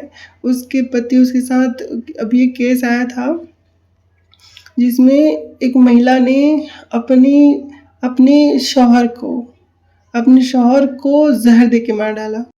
वो मुस्लिम महिला थी और कारण क्या था कि उसका जो शौहर है वो हमेशा उसके साथ ज़बरदस्ती करता था। तो क्योंकि हर कोई तो सहन नहीं कर सकता, हर किसी को अल्लाह का डर भी नहीं होता कि भाई अल्लाह का डर है तो कब तक वो करे। और महिलाएं जो होती हैं वो ऐसे मामलों में बहुत संवेदनशील होती है। उनके शरीर को पीड़ा, वो अपने दर्द को, तकलीफ को किस प्रकार से संभलती हैं, समझाती हैं, उसको महसूस करती हैं, वो लड़की को महिला ही जान सकती है। पुरुष जो है उनका शरीर अलग तरह से होता है। तो ऐसे में कोई वैवाहिक संबंध पति पत्नी है तो अगर पत्नी का मन नहीं है तो उसमें पुरुष को उसका साथ देना चाहिए कि वो धैर्य रखे और उसका साथ दे, उसके तकलीफ में साथ दे। उसका कोई मन जो है वो अलग सा है तो उसके मन को जो भी उसकी परिस्थिति है उसको समझे, उसको भावनात्मक सहारा दे। इस प्रकार की उसके भीतर भावना होनी चाहिए, बजाय इसके कि वो बोले कि भाई मुझे हक मिला है और मैं तुम्हारे साथ ये करूँगा और तुम नहीं। मुझे पता ऐसा अधिकतर जो लोग हैं वो नहीं करते होंगे, लेकिन जो मोमीन है उनके लिए ये अल्लाह का हुक्म जैसा है कि एक तो लड़कियों को डरा के रखो कि अल्लाह लानत भेजेगा, दूसरा मर्दों को कहा जा रहा है कि लड़कियां मना कर ही नहीं सकती। मोहम्मद की हदीस है कि ऊँट पे बैठी हो औरत और मर्द बुलाए तो भी जाना पड़ेगा। अब सोचिए कितनी हद तक गिरा हुआ है ये जो विचार है, ये कैसे घिनौनी विचारधारा है। ये प्रत्यक्ष रूप से वैवाहिक बलात्कार को वो करता है। अब अच्छा, और जो महत्वपूर्ण बात वो बोल रहा था वो ये था कि मुझे भारत में दिखाओ कि वैवाहिक बलात्कार है कि नहीं है। अगर संविधान में लिखा है तो हम उसको एक्सेप्ट करेंगे। तो उसने जब परिभाषा बताया था बलात्कार की, उसने दो परिभाषा बताई था। अगर आप लोगों ने ध्यान से सुना होगा, दोनों उसने चेंज कर दिया। पहली बार जो उसने बलात्कार की परिभाषा बताई थी उसने ये कहा था कि अगर दो अनजान इंसान बिना शादीशुदा के अगर वो सेक्स करते हैं तो बलात्कार है, उसके हिसाब से ये बलात्कार है। फिर दूसरी बार बोला कि दो अनजान इंसान अगर वो जबरदस्ती एक दूसरे के साथ करते हैं तो बलात्कार है। तो ये बात होगी। दो स्टेटमेंट दिया और दोनों स्टेटमेंट को उसने चेंज कर दिया। असल में इसके साथ चर्चा करना मैं क्यों आगे नहीं जारी रखी, क्योंकि ये जो व्यक्ति था वो मंदबुद्धि था। इससे बात करने से कुछ भी लाभ हम लोग को नहीं होता। ये सिर्फ एंटरटेन कर रहा था हम लोगों को, सिर्फ मतलब ये व्यर्थ की बातें कर रहा था। इसके पास ना हदीस था, कुछ भी हदीस नहीं था, फिर भी आलतू फालतू के दावे कर रहा था, न इसने उसके सबूत दिए हैं। तो ऐसे इंसान जो सिर्फ अपने जो पूर्वाग्रह है उसके बेस पे कोई थॉट्स रखता है, सबूत नहीं देता, ऐसे इंसान के साथ आप दिन भर भी डिबेट करोगे, चर्चा करोगे, तो भी आप उस इंसान को कुछ समझा नहीं पाओगे, क्योंकि वो तो आपको मैनिपुलेट करने के लिए आया है, आपको भ्रमित करने के लिए आया है। अब ये जो है, इसको अरबी कुछ नहीं आती थी। मैंने जब इस हदीस का अरबी लिप्यांतर निकाला और उसका अर्थ निकाला कि चलो भाई, क्योंकि अरबी तो मुझे भी नहीं आती, मैं तो हिंदी, इंग्लिश और हल्की फुल्की उर्दू समझ लेती हूँ, तो मैं सोचा कि चलो इसकी अरबी लिप्यांतर निकाल के देखते हैं कि जो बोल रहा है कि सही है कि नहीं है। मैंने अरबी लिप्यांतर निकाला तो वहाँ पे जो शब्द था बीवी के लिए, वो जोज़ा वर्ड था ही नहीं, और ये जोज ऐसा कुछ जो अरबी वर्ड है उसका प्रयोग कर रहा था। तो मैं समझ गई कि इसको अरबी नहीं आती, ना ही इसने इस हदीस को देखा हुआ है, ना इसके पास ये हदीसें हैं। तो ये हीरो क्यों बन रहा था? ये दिखाने के लिए कि इसका ये जो इसका मज़हब जो है वो सही है, लेकिन मज़हब को सही दिखाने के चक्कर में खुद को अनपढ़ भी साबित कर दिया, इसके हवा में निकल गई और इस्लाम के असली थॉट को दिखा भी दिया इसने। जो पत्नी के लिए वर्ड था वो इमारतहू था, और ये जो वर्ड है वो कुरान में बहुत जगह पत्नी के लिए यूज़ हुआ है, वाइफ के लिए यूज़ हुआ है ना। और इसके लिए तो मैंने डिक्शनरी भी खोज की, चर्चा करते करते ही पता चला कि भाई यहाँ पे जोज़ा वर्ड है ही नहीं। और ये जो है वो न जाने कितने लोगों को ऐसे उल्लू बनाता होगा। जब डिटेल में बात करते हैं किसी चीज़ पर, तो जो ये लोग दावे होते झूठे इनकी पोल पट्टी खुलती है। ऐसे में तो अपने आप को दिखाने की कोशिश करते हैं कि बहुत ही लॉजिकल हैं, बहुत ही ज्ञानवान हैं। अब देखो, ये बोल रहा था कि मर्दों को भी लानत भेजी जाती है, और वो इसी हदीस से साबित करने की कोशिश कर रहा था जिसमें एक तरफा बातें ही हैं, सबूत कुछ दिया नहीं। जबकि इनके उलमाओं का इजमा ये है कि मर्दों पे लानत होती नहीं जब वो मना करे तो, क्योंकि वो शरीयत के हिसाब से हक मर्दों का औरत पे। सूरह निसा की आयत नंबर 34-34 पे साफ साफ लिखा हुआ है, अल्लाह कहता है कि हमने मर्दों को औरतों पे फजीलत दी है 2 वजह से। पहला तो क्योंकि वो उस पर पैसे खर्च करते हैं, और दूसरा कि इनकी जो कुछ चीज़ें होती हैं वो मर्द जो है उनसे ज़्यादा होते हैं, जैसे जिस्मानी ताकत, क़ुव्वत, इसके हिसाब से।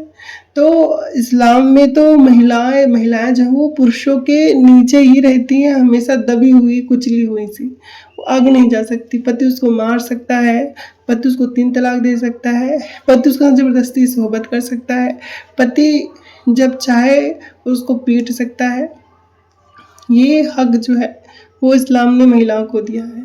खेती, टेढ़ी पसली अलग से ताने कि तुम बेअकल हो, दिमाग नहीं है तुम्हारा, ये बातें अलग से हैं। इसके बाद भी दज्जाल का साथ देने वाली औरतें ही होंगी, और सबसे ज़्यादा जहन्नम में जाने वाली भी औरतें ही होंगी, ये मोहम्मद कहता है। तो वही, जब तुम औरतों को पीटोगे, उनको मारोगे, 3 तलाक दोगे, उनके साथ ऐसा व्यवहार करोगे जैसे वो एक सेक्स टॉय है, जब चाहो यूज़ करो, जब चाहे वो कर दो। तो अगर ऐसे में कोई दज्जाल आया जो कहे कि तुम्हें मैं इन सब चीज़ें निजात दिला दूंगा, और वो सच में उनको इन सब से दुख से निजात दिला दे, कौन दज्जाल के पीछे नहीं जाएगा, और कोई दज्जाल के पीछे चला जाएगा।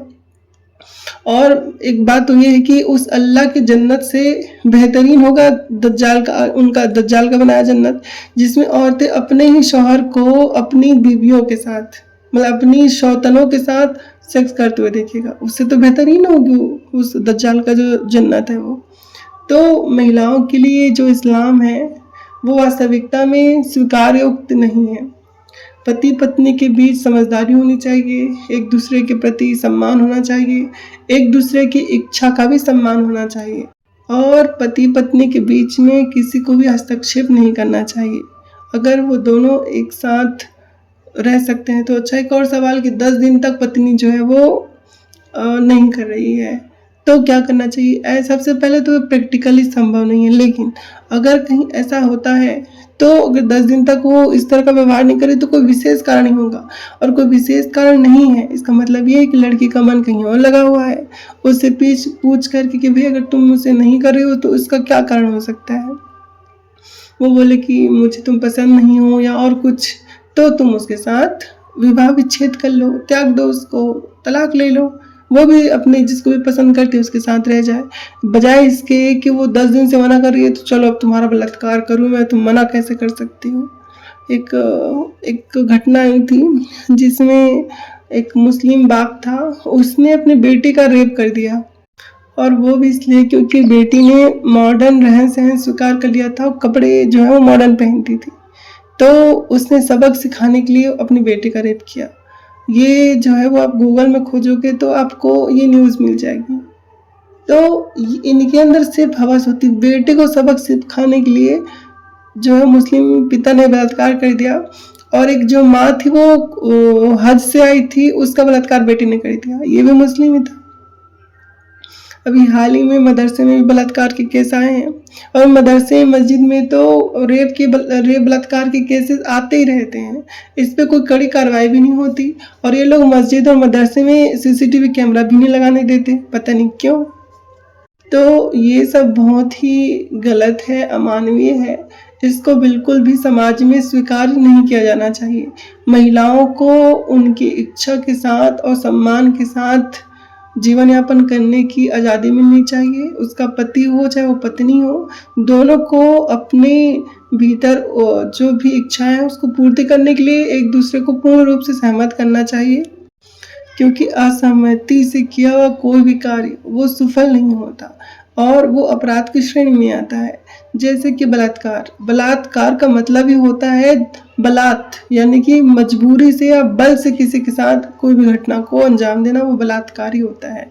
तो जब आप पति पत्नी हैं और जो पत्नी है वो मना कर रही है और पति उस पे इस तरह का कृत्य करने का प्रयास कर रहा है, तो ये तो वास्तविकता में वैवाहिक बलात्कार है जो नहीं होना चाहिए, ये अमानवीय है और इस तरह के कृत्यों को स्वीकार नहीं किया जाना चाहिए।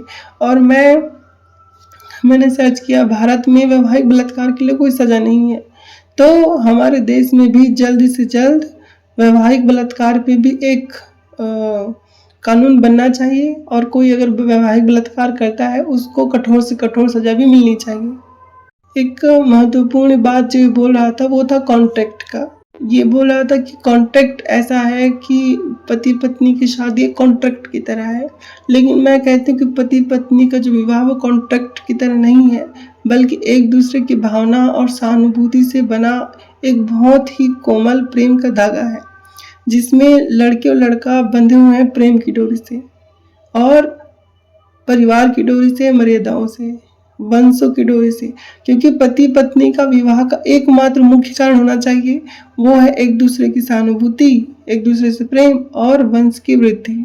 वंश वृद्धि ही मुख्य रूप से इसका कारण होता है, और सेक्सुअल डिजायर पूरा करना वो तो इसका समझ लीजिए कि शादी के बाद जो मिलने वाला सुख है वो सुख भी सिर्फ लेना नहीं, एक दूसरे को देना होना चाहिए। दोनों एक दूसरे के प्रति समर्पित हो और पूर्ण सहमति के साथ ही संबंध बनाए तो वो सुख देता है और उन दोनों को उनके जीवन को लंबे अवधि तक बनाए रखता है।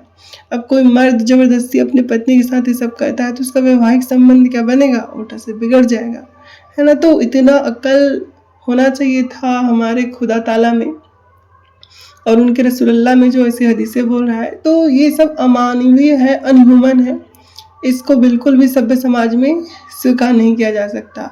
और अगर कोई इसको ये सोचे कि हाँ हम इसको मानते हैं, ये हमारे लिए अच्छा है, तो ऐसे समाज की सोच मानवीय सभ्यता में उस क्षण को वापस से लाने का प्रयास करती है जो 7वीं सदी की स्थिति थी। महिलाओं को दबा कुचला रखना, उनको सिर्फ एक भोग की वस्तु समझना, तो इसके प्रति जागरूकता बहुत आवश्यक है।